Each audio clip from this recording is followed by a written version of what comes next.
And now for something completely different.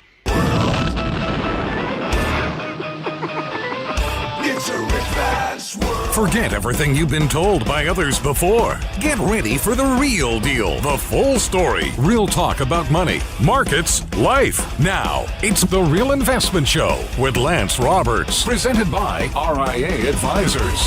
And good morning. Welcome to the Hump Day edition of The Real Investment Show. I'm your host, Lance Roberts. Britt Clanton joining me this morning, of course, as we slide into the middle of the month. Today, of course, the big Fed day. Today's the day. It's all led up to this, right? I mean, here it is. Federal Reserve today, Jerome Powell is going to announce his taper tantrum, so to speak. Expectations are that, he's going to announce that maybe a speeding up of the reduction of the balance sheet, moving the end date for the balance sheet reduction from June back to maybe March.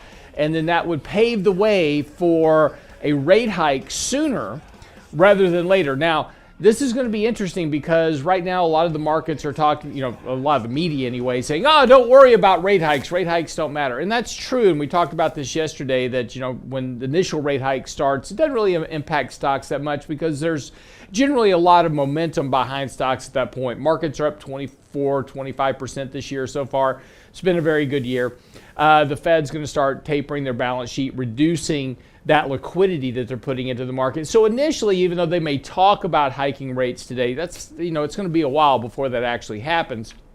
And, right now there's we've had this correction in the markets over the last couple of days. So again, look for, and this is going to be the big question, is how does he thread that needle between being too hawkish or too dovish? That's going to be the real question. My expectations is that he'll, talk about the need for tapering their balance sheet, the need for hiking rates, becoming a bit more persistent than they originally expected. And, employment has really reached back to full employment levels. And of course, this is also what's been leaked out consistently now by the Wall Street Journal, who has, Nick Timiraos, who is pretty much the Fed's mouthpiece at this point, getting direction and releasing those leaks to the market. So the markets have been fairly well verbally prepared for what's going to happen today. So really don't expect any fireworks or anything, new to come out that we don't already pretty much know, and that the market has probably already been pricing in here over the last really, 3-4 weeks. We've had this consistent selling pressure in the markets, and we talked about this prior to Thanksgiving, that we expected selling pressure in the first 2 weeks of December. So today we have that Fed meeting, and then on Friday we have options expiration. So a lot of that's also contributing to a lot of the volatility we're seeing in the markets. Over the last 2 days in particular, the NASDAQ is down 2.5%. Value stocks have actually been performing much better here lately, and we've seen this rotation out of those technology leaders. The Apples, the Microsoft was down about 3.5% yesterday. Amazon, Google, those have been under pressure for the last couple of days, and we've seen stocks like Comcast, AT&T, Johnson & Johnson, others have actually been performing fairly well here lately, seeing a rotation into that more value-oriented sector of the market. Now, the question is, we've seen this before, And that value rotation has had a very quick life to it, and then everybody went running back into tech stocks again. We'll see if that happens again this time. One thing we do have heading into the end of the year is now elevated levels of cash in mutual funds and professional managers. Again, we've talked about that as well, is that this is the time of year where they typically have to sell to make distributions.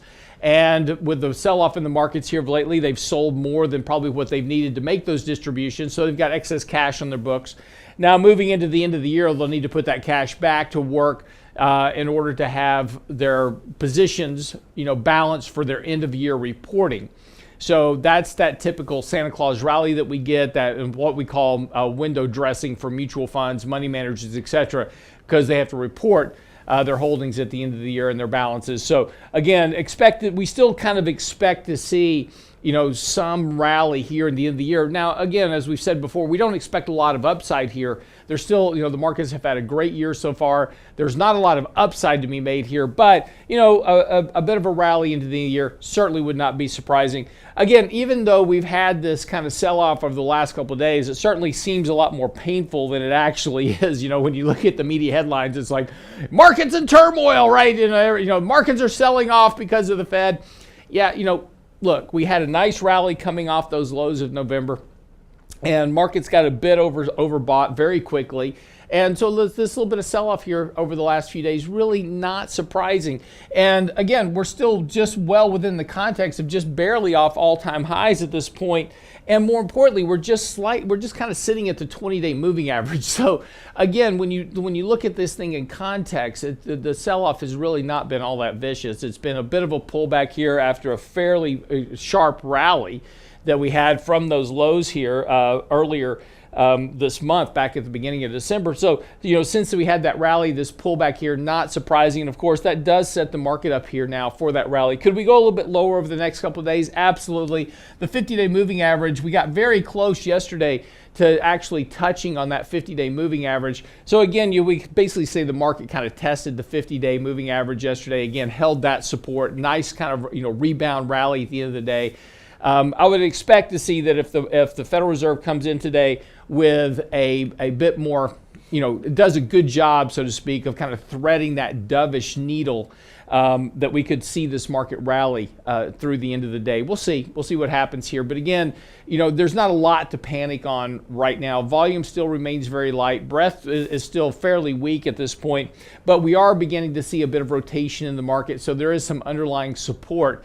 And this is helping portfolios that are a little bit more well diversified. Now, where you're getting in trouble in this market is for portfolios that have been very aggressively allocated, particularly buying, a lot of these meme stocks, a lot of these stocks that are very aggressive growth. And those have been under a tremendous pressure lately.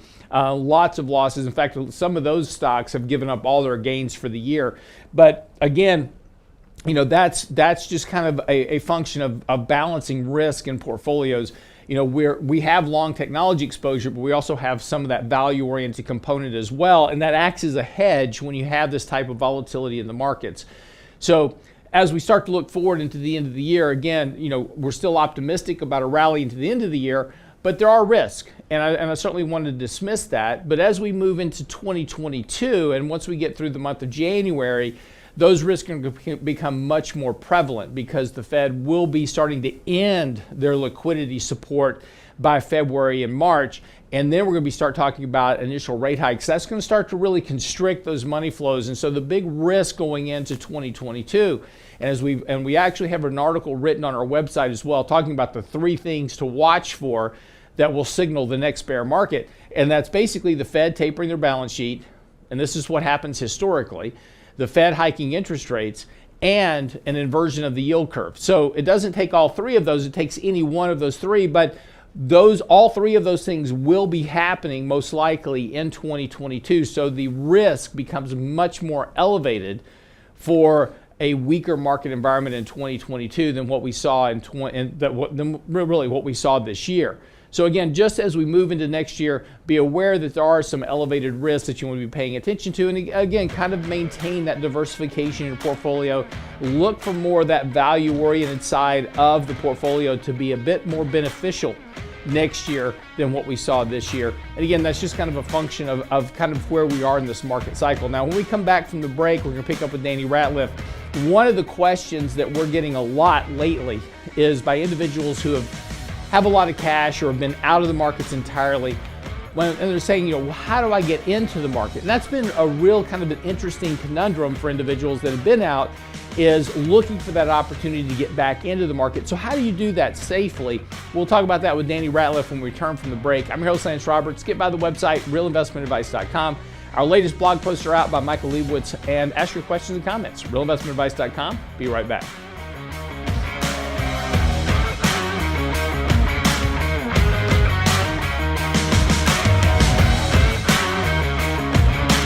Get daily investment news you can use, delivered at the speed of the internet at realinvestmentadvice.com. Don't let 2022 be a repeat of the past year. Join Danny Ratliff and Richard Rosso for their essential smart money tips for the new year Candid Coffee event on Saturday, January 15th. You'll learn the landmines to avoid, tax advantages we see, and money tips you need to know in the new year. Register now for our next Candid Coffee at realinvestmentadvice.com. Candid Coffee with Ratliff and Rosso. realinvestmentadvice.com. Hi, Lance Roberts here. If you're like most people, your 401k plan represents the bulk of your retirement assets. And unfortunately for many, managing your 401k plan can be difficult. There's so many choices, so many things to consider. With just a quick email, a couple of questions, you can put RIA advisors to work for you managing your 401k plan. Get started right now at the website, realinvestmentadvice.com, or simply call our toll-free number, 855-RIA-PLAN, or again, simply online at realinvestmentadvice.com. Small businesses are discovering that attracting and retaining top talent come down to more than just salary. In today's highly competitive job market, compensation is more than just wages. Hi, I'm Tom Allen, RIA Advisors Retirement Plan Consultant. Healthcare and retirement plans can make the difference in hiring and retaining the best employees. We can show you how to build an affordable, effective employment package that delivers true value for your workers and your business. Call me toll-free at 855-RIA-PLAN or online at realinvestmentadvice.com. And now, another page from the Real Investment Advisors Investing Manifesto. Bulls win in bull markets.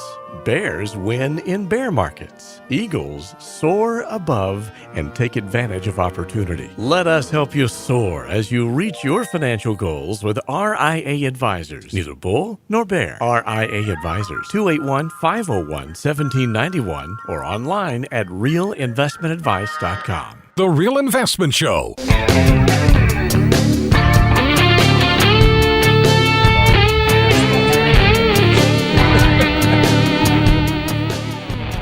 And welcome back to the show this morning. I'm your host, Lance Roberts. Danny Ratliff joining me as well. So the big story today, of course, is the Federal Reserve now starting to announce a tightening of monetary policy.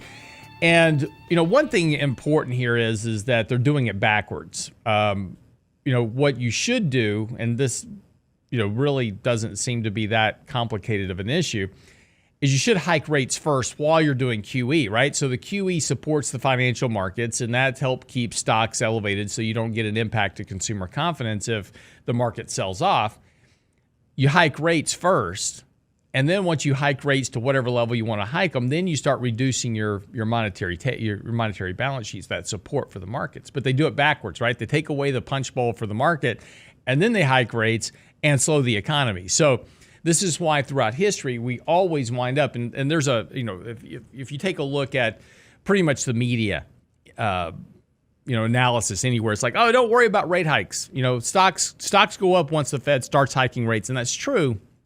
As we said yesterday, car rolling downhill, it's got momentum. It's going to take a bit to break it, but at some point, whether it's 4 rate hikes, 5 rate hikes, 6 rate hikes, whatever it is, it's the one that comes right after that one that breaks the whole thing. And I saw a great chart this morning. It says don't worry about it. In 2018, when the Fed was hiking rates, the market only was down 4.4% for the year, and then it was up next year. Well, think about what happened. The Fed was hiking rates. In September, they go, well, we're not near the neutral rate yet. The market sells off 20%, not 4%. sells off 20% from that point. It was just that it was up for the year before that break occurred. And then immediately when the market sells off, they go, oh, we were just kidding.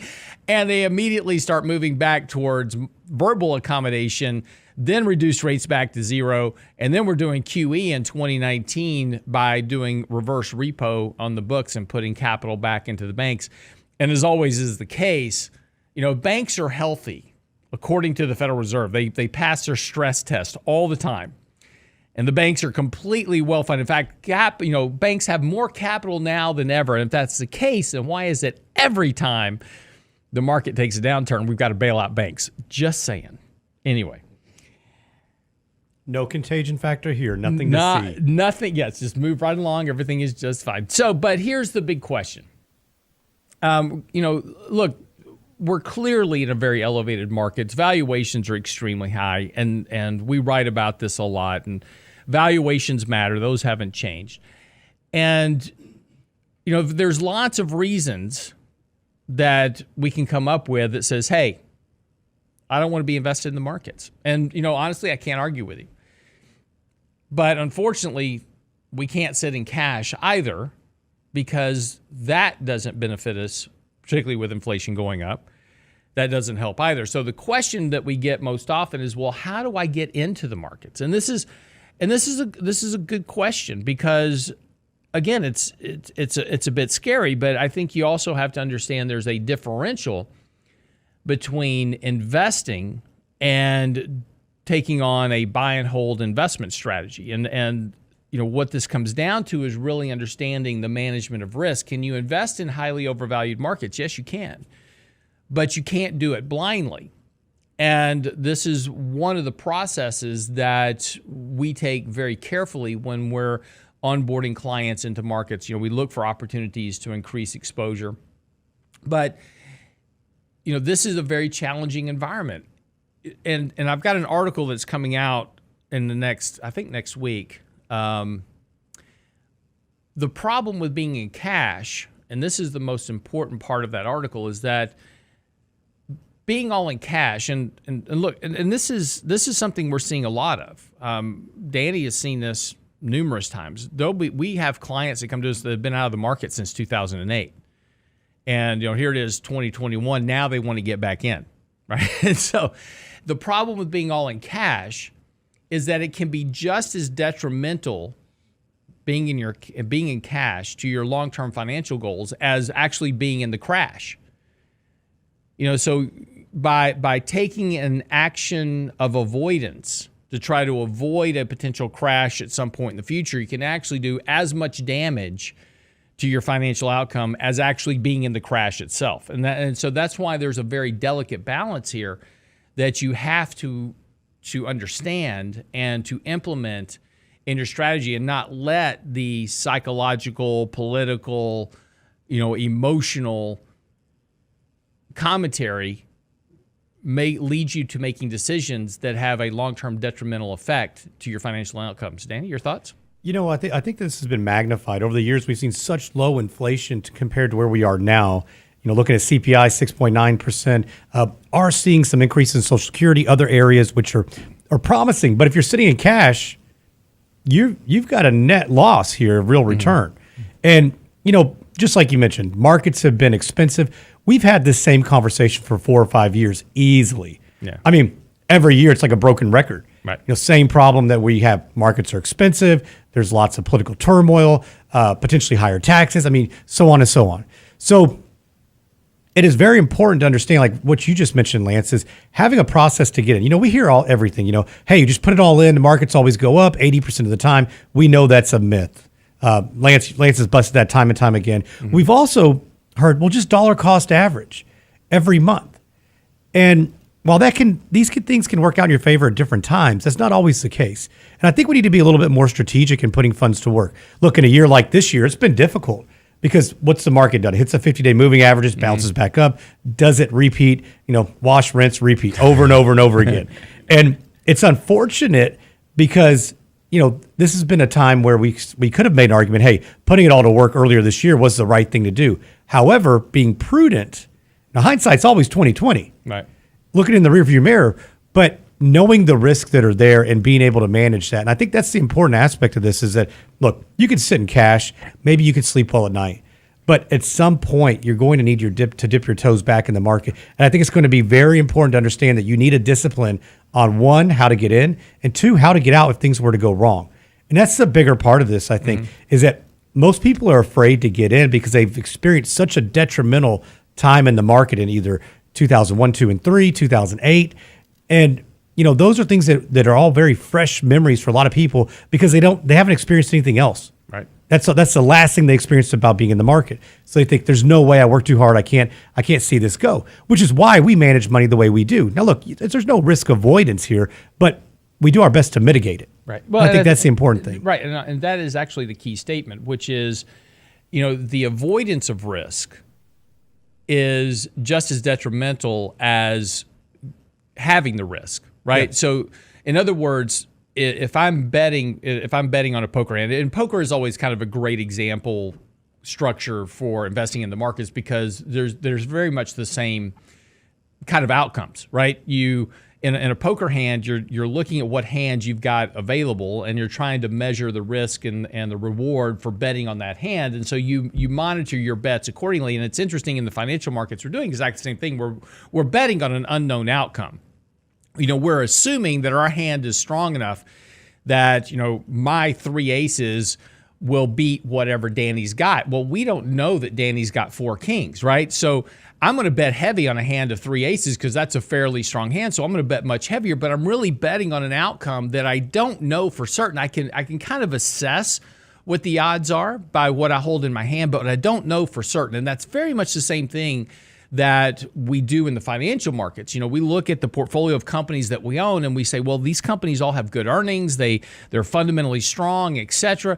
But what we don't know and what we're betting on is that the future, the next 3 months, 6 months, 9 months, doesn't have something occur in it that completely undermines that whole strategy of our hand that we have that we're betting on in the markets.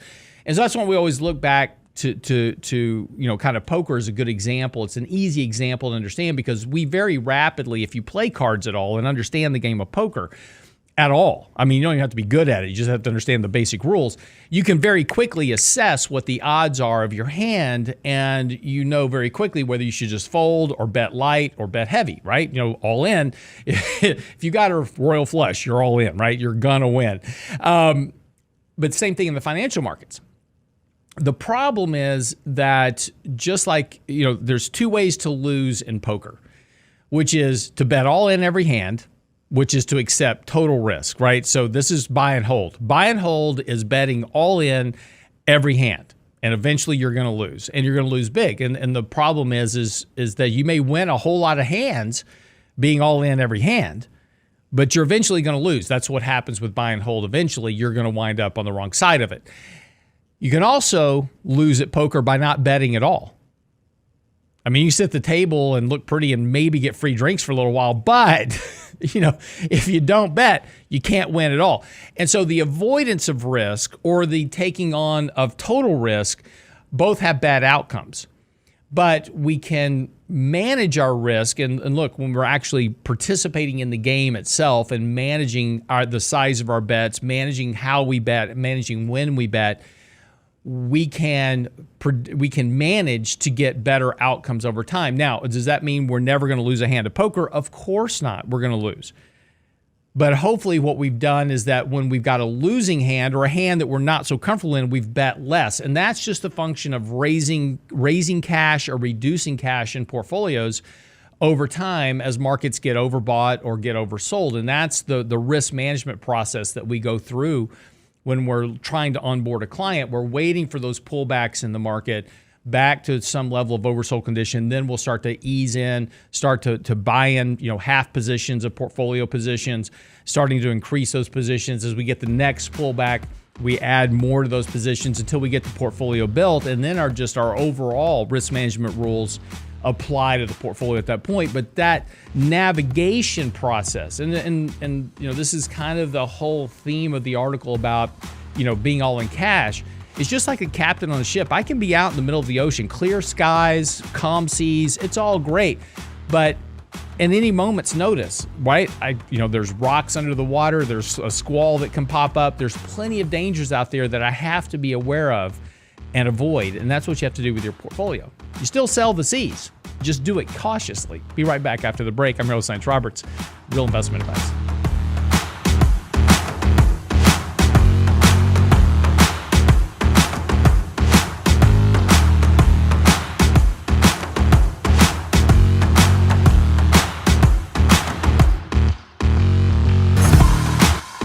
The Real Investment Advice blog. It's required reading for the informed investor. Catch it today at realinvestmentadvice.com. Don't let 2022 be a repeat of the past year. Join Danny Ratliff and Richard Rosso for their essential smart money tips for the new year Candid Coffee event on Saturday, January 15th. You'll learn the landmines to avoid, tax advantages we see, and money tips you need to know in the new year.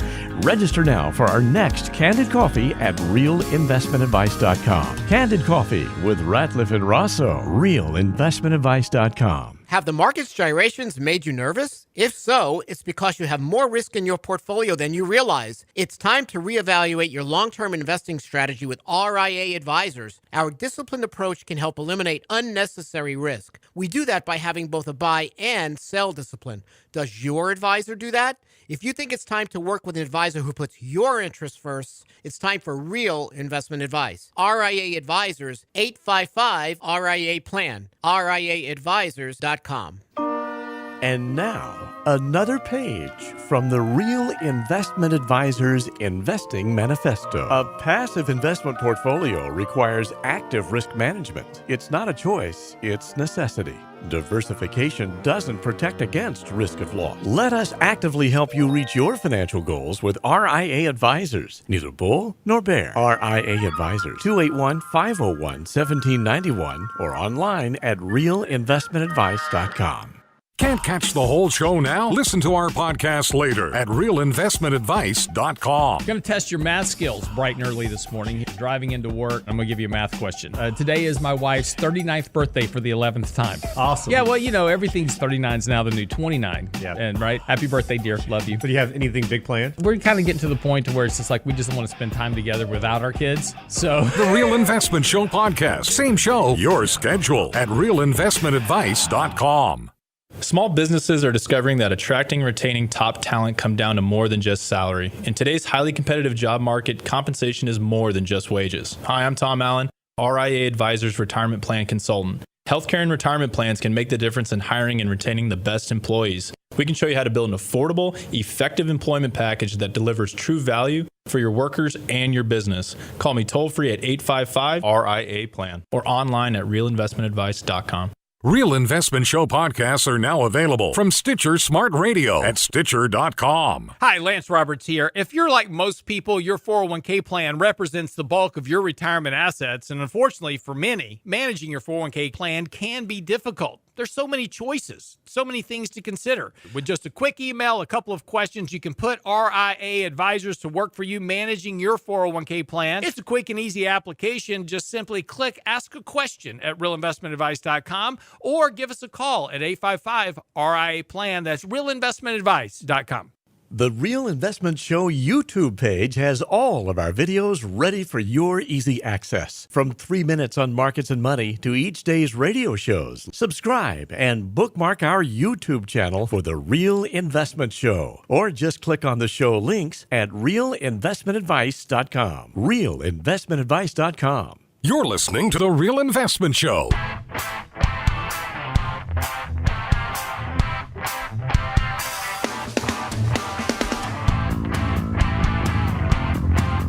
And welcome back to the show this morning. I'm Rose Lance Roberts. Danny Ratliff joining me this morning.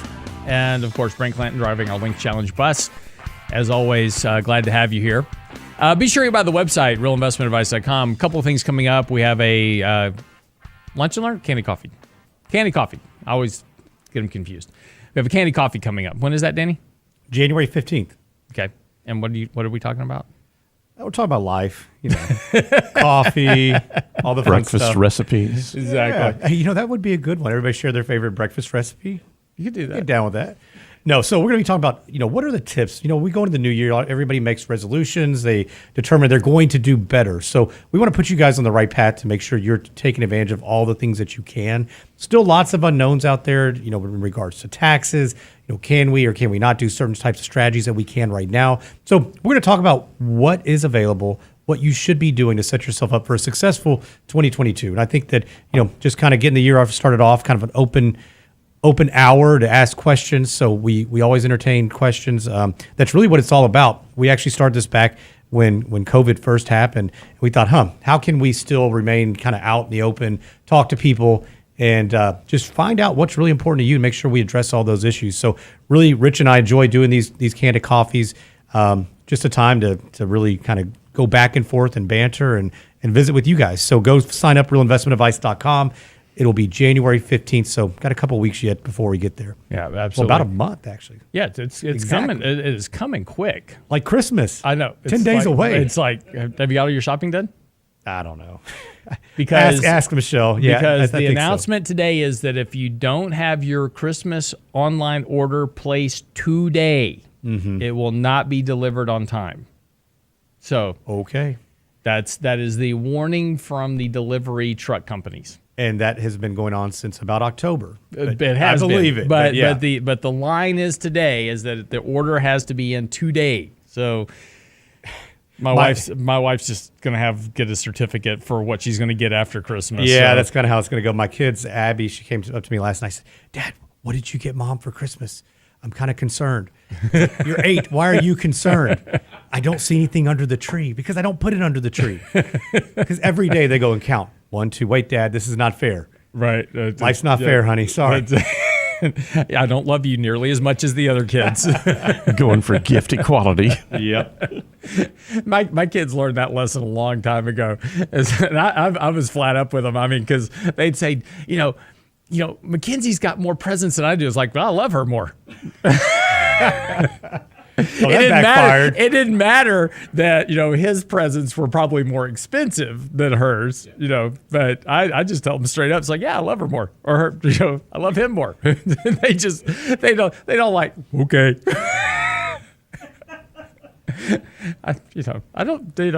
Dad don't pull no punches. Oh, that's great.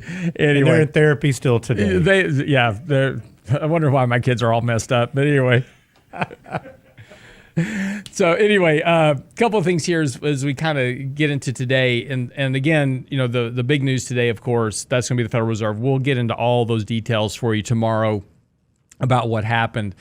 And, that announcement is going to be kind of mid-afternoon. So, again, this market may be a little bit sloppy earlier today. But, again, depending on, as we said earlier, how hawkish Jerome Powell is. And, again, I don't expect him to be. I suspect that we're probably going to see a rally by the end of the day. We've had a couple of good days of selling pressure here. So, again, not surprising if we get a little bit of rebound rally. People aren't ready to give up on this market just yet. So, there's still, markets, kind of most of our indicators are oversold. On a longer term basis, we've got, kind of excess levels of cash in the markets right now. So again, there's lots of potential here. And again, we're just finishing up this week, which also sets us up for that last 2 weeks of the year, which tend to be better, kind of stronger months. Now, once we get into January of next year, who knows? So do you think he's done a much better job than he did previously a couple of years back in 2018 when he kind of just came out of the middle of nowhere and said, hey, we're a long ways from neutral? Because he's been telegraphing this, and other Fed officials have as well, where I don't think it's going to come as such a shock, right? Well, yeah, exactly. Well, first of all, back in 2018, he was the Jerome Powell that we all thought he was. Right, so when everybody in the financial markets was excited when Jerome Powell got elected because, nominated for Fed chair, because he was this kind of anti-establishment guy, so to speak, and he was going to be much more focused on really the economy and not worrying so much about the financial markets. And he, was really supposed to be a different breed of financial, Fed chairman. And of course, as soon as he made those, erroneous words in September of 2018 saying, well, we're not anywhere near the neutral rate, the market's down 20%. That's all it took before President Trump called him up on the phone and said, look, if you don't straighten this out pretty quick, you're going to be fired. And of course, there were headlines all across the media at that point. In December, is Jerome Powell going to be fired? What happens if you fire the Fed chairman and blah, blah, blah. Everybody was already assuming he was going to be fired. Well, he changed his tone pretty quick, made a few visits to the White House, and before you know it, we're cutting rates, and he became, every Fed chairman before him. He became Ben Bernanke. He became Alan Greenspan. It's just he became Janet Yellen, and all of that idea that he was this different Fed chairman went right out the window, and he became exact. And again, we said at the time when he was elected that he wouldn't be different, and he turned out not to be any different. And the next guy will be probably even or gal, because now we're talking about Lael Brainerd. Potentially as the next Fed chairman after Powell. She's more Janet Yellen-ish than anyone. So again, the bias by the Fed to help support the financial markets and inflate asset bubbles is going to continue. And the problem with that is that these booms and busts are just going to keep getting bigger and bigger and bigger because we keep doing the same erroneous policies. And what nobody's figured out yet is that, doing QE is great for the financial markets in the short term, but it leads to long-term economic inequality, wealth inequality, and bigger booms and busts in markets. It's not healthy. By not allowing capitalism and price discovery to work as it should, we're making more and more unhealthy markets long-term. And the whole point of this is to avoid short-term pain. We're making the long-term pain even more problematic. So that's where we are. Well, that's historically what we've always done. So I don't know why we would expect anything different. Well, it's short-term pain is unelectable. So if you want to stay in office, you try to avoid the short-term pain, right? Yep. So couple other things as we've kind of moving ahead into next year, as we were talking about, the headwinds moving into next year are going to be substantially different than what what were tailwinds over the last couple of years are going to become headwinds. And we're still trying to wrestle over vaccinations and who's vaccinated and unvaccinated and mandates to lock down things. Those are economically non functional, right? Those are going to slow economic activity as we go forward, particularly if you start firing a bunch of people because they choose not to get vaccinated.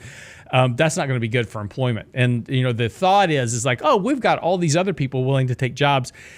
I have a real sneaking suspicion that all those job openings really aren't all those job openings. And what I mean by that is that there's a lot of companies right now, they have high turnover. So when they have high turnover, they just keep their job postings out all the time. Because if I'm in the restaurant business or I'm in the entertainment business or whatever, my turnover is very high because people are just leaving my restaurant to go down the street to work at the next restaurant for $1 higher wage, whatever it is.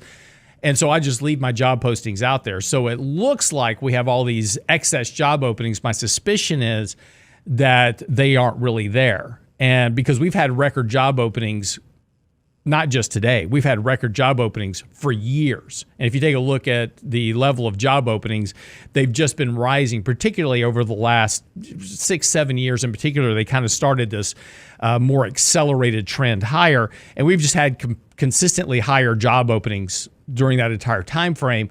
So again, I think a lot of this is the fact that, A, we don't know how to count job openings.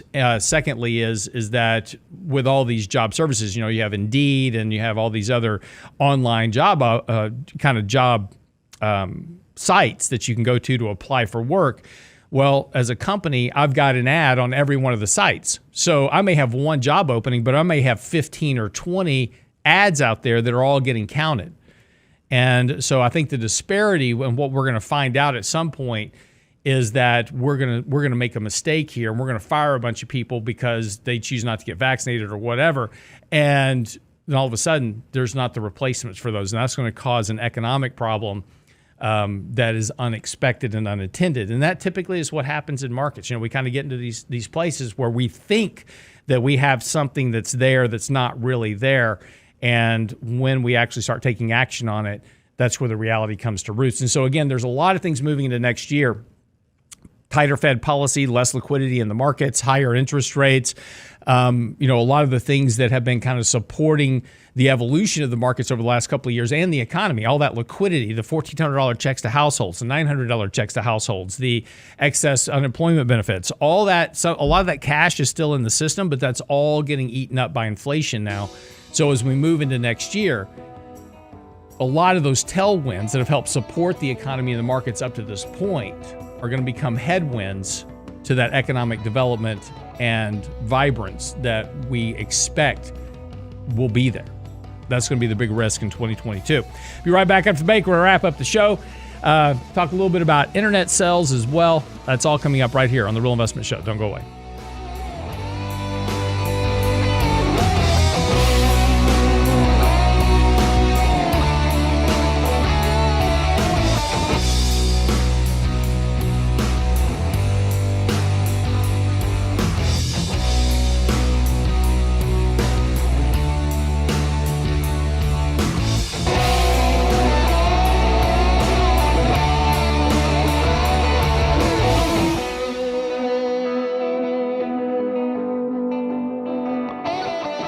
Get daily investment news you can use, delivered at the speed of the internet at realinvestmentadvice.com. Don't let 2022 be a repeat of the past year. Join Danny Ratliff and Richard Rosso for their essential smart money tips for the new year Candid Coffee event on Saturday, January 15th. You'll learn the landmines to avoid, tax advantages we see, and money tips you need to know in the new year.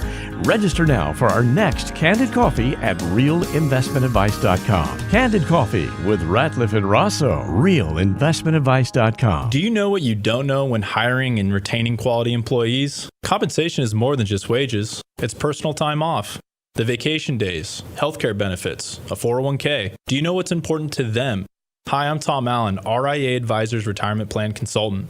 Let us show you how to make the most of an affordable, effective package that will deliver true value for your business and your employees. Call me toll free at 855-RIA-PLAN or online at realinvestmentadvice.com. Hi, Lance Roberts here. If you're like most people, your 401k plan represents the bulk of your retirement assets. And unfortunately for many, managing your 401k plan can be difficult. There's so many choices, so many things to consider. With just a quick email, a couple of questions, you can put RIA advisors to work for you managing your 401k plan. Get started right now at the website, realinvestmentadvice.com, or simply call our toll-free number, 855-RIA-PLAN, simply online at realinvestmentadvice.com.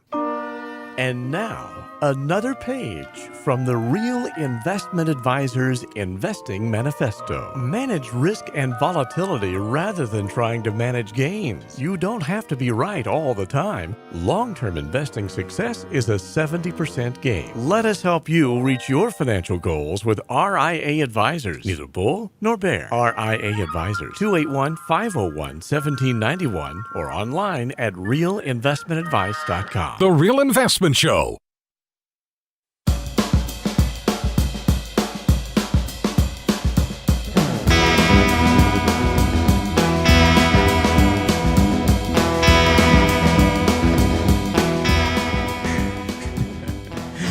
You know, money changes everything. I'm just sitting here reading a headline. A changed Taliban says it's welcoming women's rights and now wants $10 billion from the U.S. You really can't make this kind of stuff up. I'm just saying. Send us your money, will change. Exactly. Wait, there's money if I'm good? Okay. See, it's my kids. Apparently my kids are now the Taliban. I'll be good if you give me money. Until they get the money. And then they turn back into the Taliban. Yeah. That's my kids. Oh, man. They've been terrorizing me for years. Anyway, Danny Ratliff joining me this morning. Real quick here, I got a chart here this morning. A couple of interesting charts out this morning.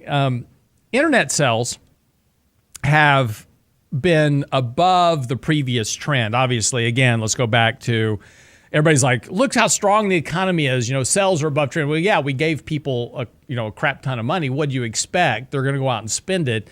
And so, retail sales went above trend, but internet sales are, trending well above trend. Here is the interesting part, though, because, there was always talk previously about the death of, kind of the brick and mortar retail stores, right? It's the death of the mall is coming, right? The malls are all going to die. Have you been by a mall lately? It is packed. Not even a 5-mile vicinity. I don't want to be anywhere near one. Exactly. The chart so the second chart I have here is a chart of physical sales. And again, if you're watching online, I'll explain it. Don't worry if you're driving. Don't worry about it. But physical store sales are dramatically above their long-term trend. And, people want to, people, and this is what I've always said is like, internet sales are great, right? But I like when I shop, I want to go put my hands on stuff. And look, we order stuff online that's like everyday usage type stuff. Olive oil, yeah, send it to my house. I don't need to put my hands on olive oil. But if I'm shop for clothes, something like that, I want to go to the store and, try it on, make sure it feels good. What do you wear when you're out of here? I mean, you wear this, you go home, you go bowl. I know. What else do you need? It's true. Well, my workout gear. Right there, you go. Got to workout gear, but our partner, is like 18 feet tall. It's very true. And you think I jest? It's the tallest guy I know. All the cabinets in the kitchen are out of reach for most of us. My wife complains about her being short in the house. If I put stuff up on shelves, she yells at me. So I bought her the stool, those stools you buy for kids that says this little stool is mine so I can reach things I shouldn't. I bought her that stool. But that's the way I feel, when Connie's in the office, right? I mean, there's like stuff in shelves I can't reach. I'm like, this is ridiculous. But, he has to go to physical stores to buy stuff because if he orders it online, he orders pants online. They're like Bermuda shorts when he gets them. So, Oh, man, that's great. Yeah. Anyway. I still look up to him. Yeah, I do too. Yeah. Everybody looks up to him. He dresses up for Christmas as the Jolly Green Giant, so.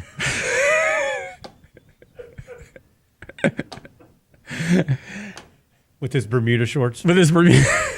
That's because he ordered the costume online. See, that's the whole problem. Anyway, couple of things here to wrap up the show.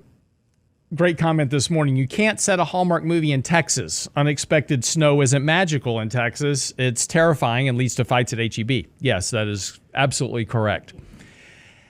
So, other thing to get into as we want to wrap up the show here is, we were talking earlier about investing in markets and, of course, this, trying to avoid risk, right?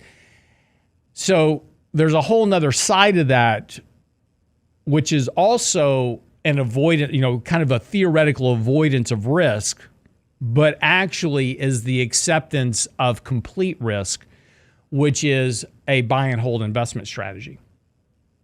And Danny had mentioned earlier about dollar cost averaging, and dollar cost averaging is fine as long as markets are going up, but you should never dollar cost average in a declining market because you're investing capital that you're destroying during a bear market.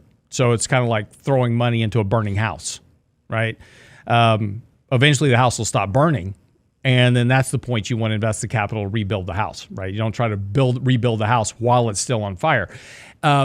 So, a lot of these things, they seem like kind of armchair analysis. Oh, it's easy to invest and just ride the markets out over time. And it will work given a long enough time frame because markets will rise over time, but you wind up destroying a lot of capital and giving up a lot of returns and wealth building during that process. And a couple of those strategies, we hear about a lot of like dividend aristocrats, right? Just invest in dividend yielding companies and hold them. And you'll be just fine because even if the stock price goes down, right, you still get the yield. Well, there's two huge fallacies about that. First of all, you don't get yield. You do not get yield. Yield is a mathematical calculation of price versus the dividend that's paid out. What you get is the actual dividend. If a company pays $1 a share a year, that's what you get. You get $1 a share a year. That's all you get. You don't get anything else. Now, theoretically, you're going to own you're supposed to buy a whole lot more shares if the stock is really cheap price, right? So if the stock trades at $10 and it has $1 share in dividend, it has, guess what? A 10% yield. Sounds great. Let's buy that one. There's a reason it's trading at $10 a share, probably. But if it goes down to 8, your yield goes up, Lance. Yeah, I know. It's great. But guess what? You're still getting $1 a share, and you've lost 20% of your money. So two things to think about. If you want to buy dividend yielding stocks, don't worry about the yield. What does it pay out every year? If a company what's better? A company that pays out $1 a year or a company that pays out $3 a year? What pays you more, right? Second thing is that the problem with buying dividend yielding stocks is that, and this is the fallacy, they go, well, I don't care if the stock price goes down 50%, I'm still getting the yield. No, you're not. You're getting the dividend, and now you've lost 50% of your capital. And when that occurs, I mean, just go back and look at a plethora of companies back in 2020 is a good example of this. Companies from Boeing to Ford that have been long-term payers of dividends, right? Oh, I only buy companies that have long-term track records of paying dividends. Ford, Boeing, all fit in that bill until 2020. And then they quit paying the dividend. So now you're down 50% on your money and you lost the income. So the problem with all these armchair strategies, whether it's buy and hold, buy dividend aristocrats, whatever it is, it's all fine and dandy until things don't work out the way they're supposed to. And more importantly, psychologically, people have the best of intentions of sitting here holding a basket of stocks or a basket of ETFs, whatever it is. And they go, oh, well, I don't care if it goes down 50%. I don't care. Those are the ones that tell me that as soon as the market's down 3, 4, 5%, they're on the phone call. It's like, what do I do? Yeah. I'm losing all my money. Yeah, that's what it is. So I'll call your bluff because most of those people who and this isn't everybody, I hate to paint, in broad strokes here, but a lot of people that we visit with who are utilizing strategies such as this, they're trying to do it to avoid the risk because they say, hey, if it goes down, but they've never made that good decision when it's gone down. They've typically they've ran for the hills. Yeah. So now we've got a bigger problem. We're buying something that may not be the best growth-oriented portfolio. We may receive income cuts, and we may sell at the worst opportunity. And may is really kind of the operative word here because almost 9 times out of 10, everybody sells. Yeah. I always love people that say, well, I'm just going to buy and hold. I'm never going to sell it. There's a point everybody sells.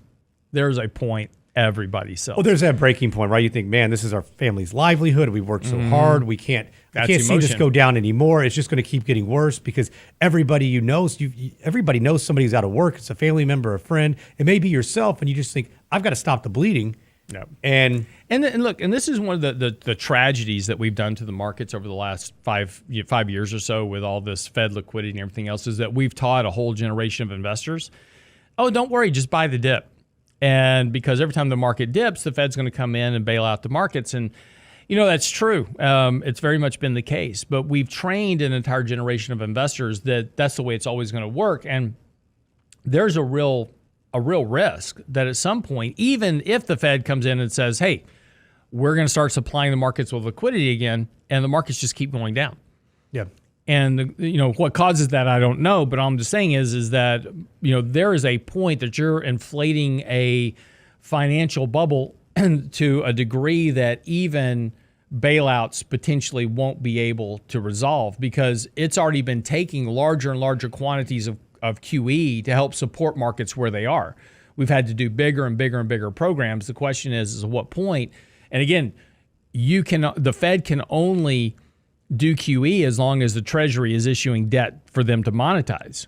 So what happens if you get in a position where there's not enough debt for the Fed to monetize, which is a potential problem down the road? So again, there's, those are the things that you need to be aware of. And again, we're not saying, hey, you need to be out of the markets. Not at all. You need to be in the markets. The question is how do you do it? And it's just like anything else. You don't drive down the freeway with a blindfold on, hoping that you're going to get to your destination, right? You're constantly adjusting, your lane control and your braking or accelerating, whatever it is. You just accelerate, you'll get there quicker, Lance. Exactly.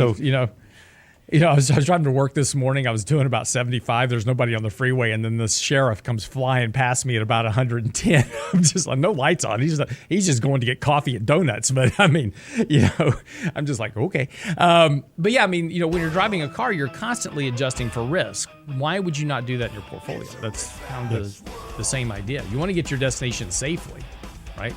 So anyway. Conversation for another day, I guess. Yeah, lots of stuff going on. But if you do have questions on that, go to realinvestmentadvice.com. We'd love to answer any of those questions. Lance responds right away. It's actually pretty unbelievable if you've ever emailed them. I mean, you get something back. Is that automatic? No. Kidding. I make sure when I respond that I'll put in stuff that is relevant to today, like have a great Tuesday, whatever, so people know it's not an automated response. It's actually me responding. So, all right, get by the website. Michael Leibowitz' new article is out this morning on the dollar rally. What does it mean for the markets and money? That's on the website now, realinvestmentadvice.com. Get signed up for our upcoming Candid Coffee in January and send us your questions, comments, emails. Happy to help you out. Have a great day. We'll see you back here tomorrow to go over the Fed, what they do, and what it means for your money tomorrow on the next edition of The Real Investment Show. It's a rich man's world. It's a rich man's world.